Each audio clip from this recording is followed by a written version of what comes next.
Thelma Howcroft said she was being watched by vampire hunters. Where are they hiding? I should investigate.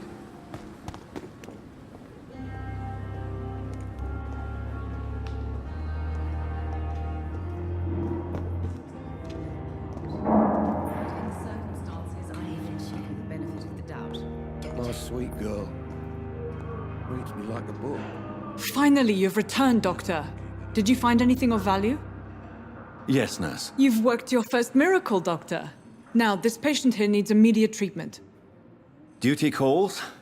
When the storm has passed, I'll show you how to mix the remedy yourself with the same basic ingredients. Many thanks, Doctor. When you've finished, you ought to report to Dr. Swansea in his office. He's been looking for you. Seemed pressing.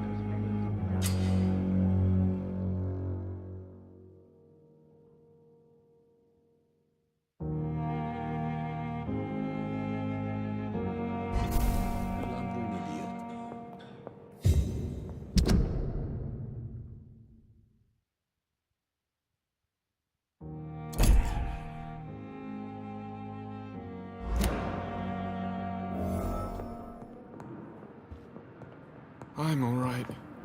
Don't waste your time with me.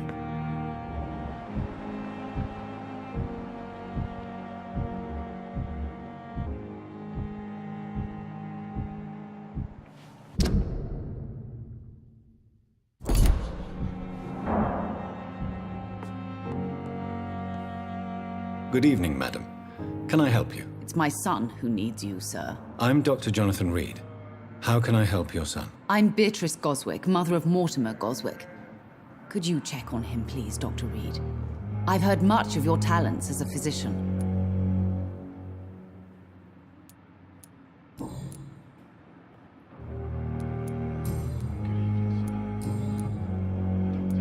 What can you tell me about yourself, Mrs. Goswick? Not much to say. Just take care of my Mortimer and I'll cover all the expenses. That's all that matters.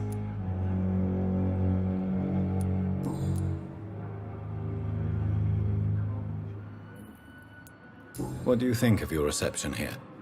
Any complaints? I have had the uttermost reservations about this hospital since we arrived. But we had no other choice, considering the state of emergency. Is there something in particular that's bothering you? Some of the staff were not especially welcoming. I suspect they're not accustomed to dealing with patients of such social standing.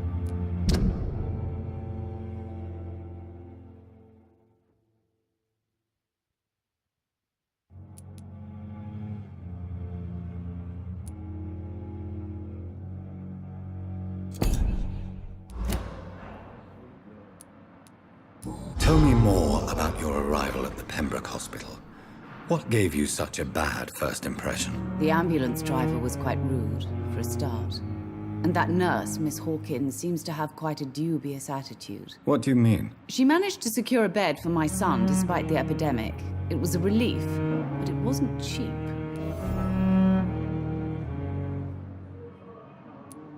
I share your concern, Mrs. Goswick. Be sure that I'll talk to the people involved. I don't expect compensation, Dr. Reid. But I'm aware such behavior would not be tolerated in other hospitals.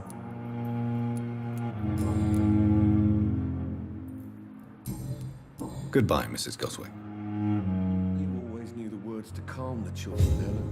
Good evening, sir. As for me, what Doctor. a blundering idiot. Good evening. I'm Dr. Reid. Can I help at all? No, Really? Why are you here, then? I don't want to talk. My throat hurts too much. I suppose that this pain is the reason you're here. Is someone taking care of you? Yes. And no. Could you at least tell me your name, sir? Mortimer. Mortimer Goswick.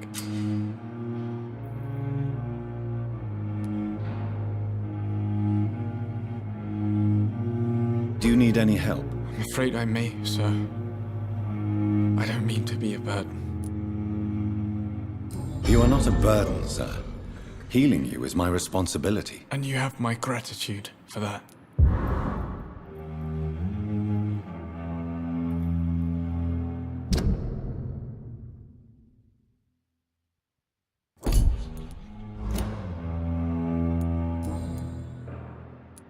Why did your mother have you hospitalized here?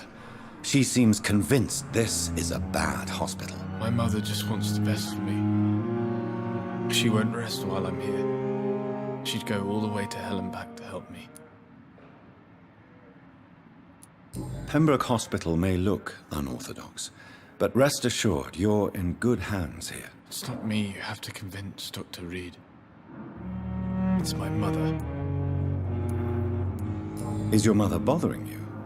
As your doctor, I can ask her to leave you alone if you would prefer. That's tempting, Doctor. But you have no idea what my mother is capable of. She would tie herself to my bed if you asked her to leave. How painful is your throat, Mr. Goswick? So painful I'd rather not talk at all, Doctor. I'll let you get some rest, then. I'm alright. Don't waste your time with me.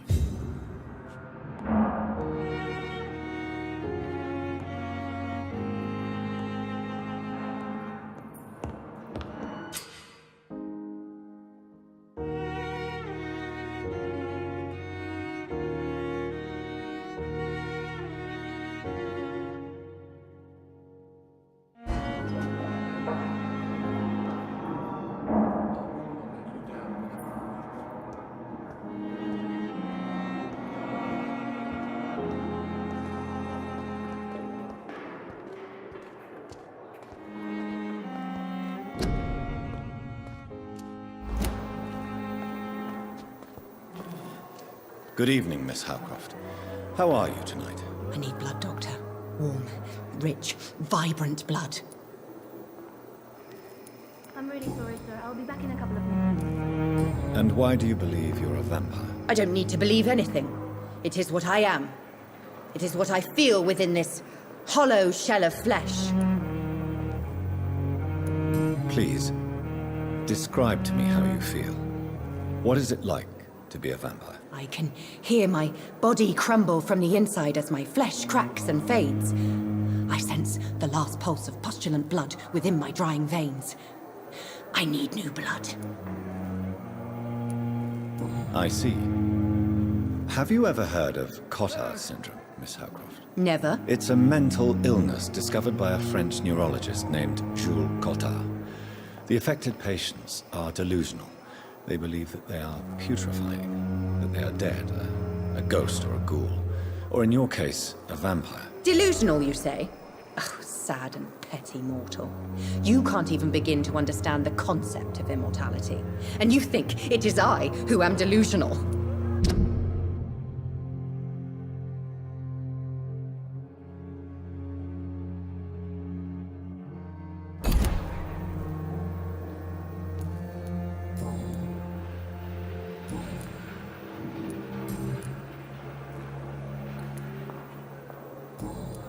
I'll leave you, Mistress of the Dark, to your nocturnal activities.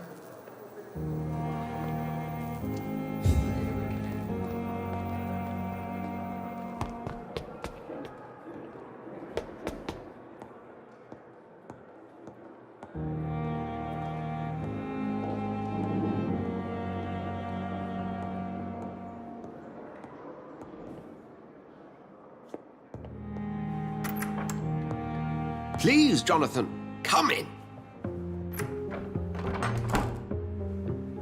Fascinating, is it not? In the last decade, so many mysteries have been brought to light with our microscopes.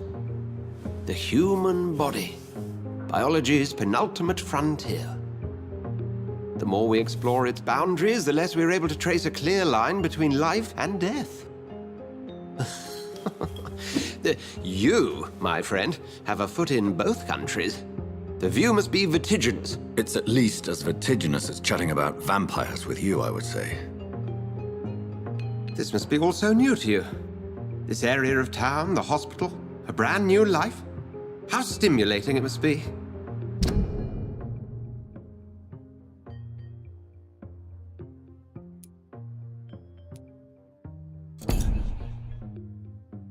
I wish I could share your enthusiasm, Dr. Swansea, but my condition defies scientific categorization.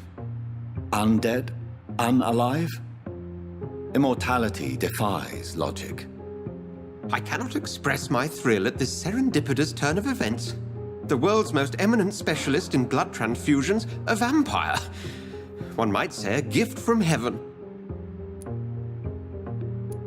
It may seem strange, but your words have brought me some comfort here. Forgive me. I've been an admirer of your work for a long time, and now you are so much more than a brilliant physician. And please, call me Edgar.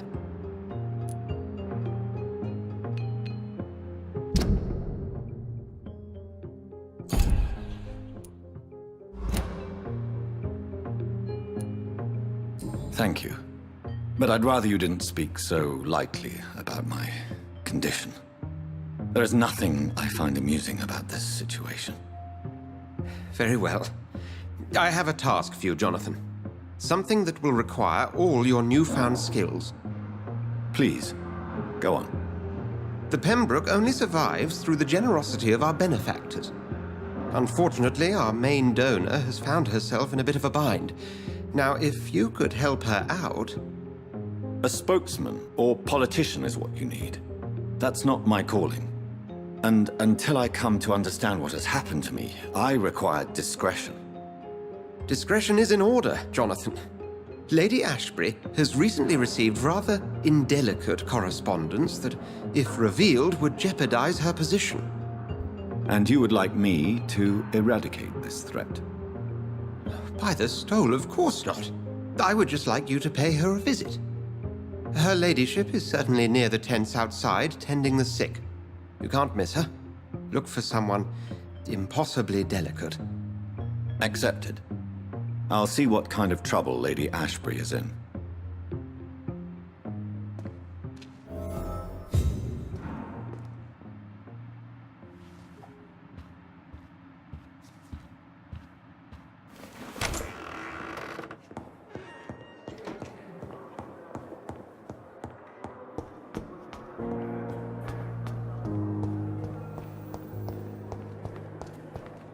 You are going to be still standing after this epidemic. There's good reason to be proud.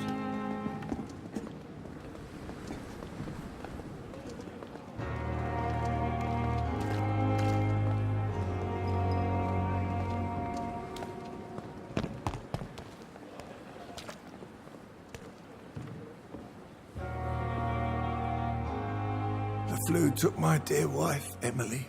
I take comfort knowing we'll soon be together again. Mr. Rainfield, that's no way to talk. You're in good hands here, and we'll be up again soon enough.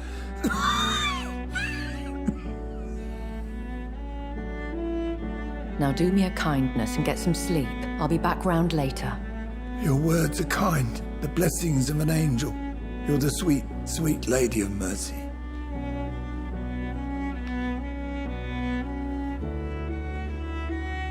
Good evening, Dr. Reid. It's a pleasure to see you again. You seem surprised. Dr. Swansea has brought me up to speed concerning your recent appointment to Pembroke Hospital. You're a the lady who saved me that night, before vanishing into thin air. I remember you from the pub with Dr. Swansea. Indeed. Allow me to introduce myself formally this time. My name is Lady Ashbury. I remember you well, in spite of the brevity of our encounter. Apologies. You've taken me by surprise. I'm very happy to see you. The pleasure is mine, Doctor. I hope you're more disposed to answer my questions now. You must have countless questions. But our rather urgent matter first. Swansea has explained. My cover, if you prefer, has been compromised.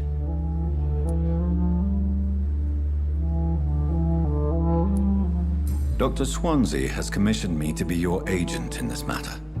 You could start by explaining what's amiss. These past insufferable weeks, I've been the victim of extortion. I've made a first payment, but the blackmailer grows greedy. I must refuse his most recent demands. Please continue. Every detail is essential. I'm your man. My embarrassment in this matter is eclipsed only by my shame at having put the hospital at risk. The threat from our anonymous scoundrel is clear. A list of dates. My visits coinciding with the dates of suspicious patient deaths due to massive blood loss.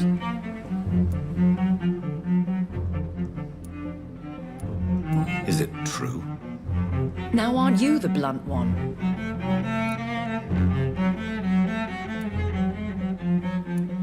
You are aware that I too know the thirst for the scarlet nectar. In all honesty, I'm not simply a patron to the hospital. My visits serve a dual purpose. Dr. Swansea has been treating my condition with a revolutionary technique of blood transfusion. It seems you are a specialist in the domain. I'll take care of it. Do you know where I should start? If that was the case, I'd settle the matter myself. You could talk to our local gossip, Harriet Jones. Not a pin drops here without her hearing about it. I'll meet that woman now. My life, as others know, is in your hands, Dr. Reid. I'm sure of your discretion, but I do fear your powers of persuasion will be put to the test. When this is resolved, I'll be your obligé. I'll answer all questions in regards of your condition.